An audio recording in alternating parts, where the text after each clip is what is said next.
It was late at night when I reached the bus stop. The sky was dark and quiet. The air felt cold on my face.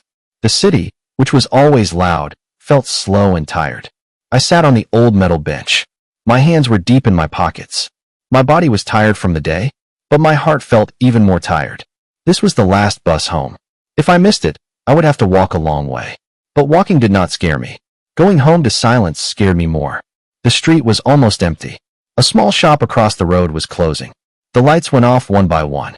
Everything felt like it was saying good night. I heard the bus before I saw it. The low sound of the engine came closer. Then the bus stopped in front of me. The doors opened with a soft hiss. I stood up and stepped inside. The bus was warm. The yellow lights made everything look soft. Only a few people were sitting inside. I chose a seat near the window. I liked to look outside when I felt this way. The bus started moving again. The city slowly passed by. At the next stop, the bus stopped again. An old man got on. He moved slowly and carefully. He held the pole and looked around. There were empty seats, but he came and sat beside me. He smelled like soap and clean clothes. His coat was old but neat. He smiled at me in a calm way. "Long day?" he asked quietly. "Yes," I said. "Very long." He nodded slowly, like he understood without more words. The bus moved forward again. For a while, we did not talk. The sound of the engine filled the space. Streetlights passed by outside the window. They looked like soft stars. I watched my reflection in the glass. I looked tired. My eyes looked heavy. I wondered when life became so quiet. The old man looked out the window too. Then he spoke again. "I take this bus every night," he said. "It feels like a small break from the world." I looked at him. I smiled a little. "Yes," I said. "It feels safe." He smiled back. "Safe is good," he said. "Safe is important."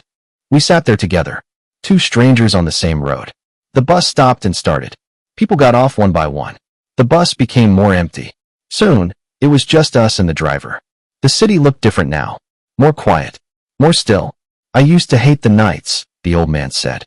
"They felt too long." "What changed?" I asked. He took a slow breath. "I learned to listen," he said. "To the quiet. To myself." His words stayed with me. I did not answer. I just listened. The bus turned onto a smaller road. Houses passed by. Windows were dark. Everyone was asleep. I thought about my own life. About the days that felt the same. About coming home to an empty room. About eating dinner alone. "I think nights can be kind," the old man said softly. "They give us time to feel." I nodded. I felt something warm in my chest, like someone had turned on a small light. The bus slowed down near my stop. I stood up. The old man looked at me. "This is me," I said. He smiled again. "Good night," he said. "Get home safe." "Good night," I replied. I stepped off the bus. The cold air touched my face again. The doors closed behind me. The bus started moving. I watched it go down the road. The lights grew smaller. Then it turned and disappeared. I stood there for a moment. The street was silent, but I did not feel alone. I walked toward my house.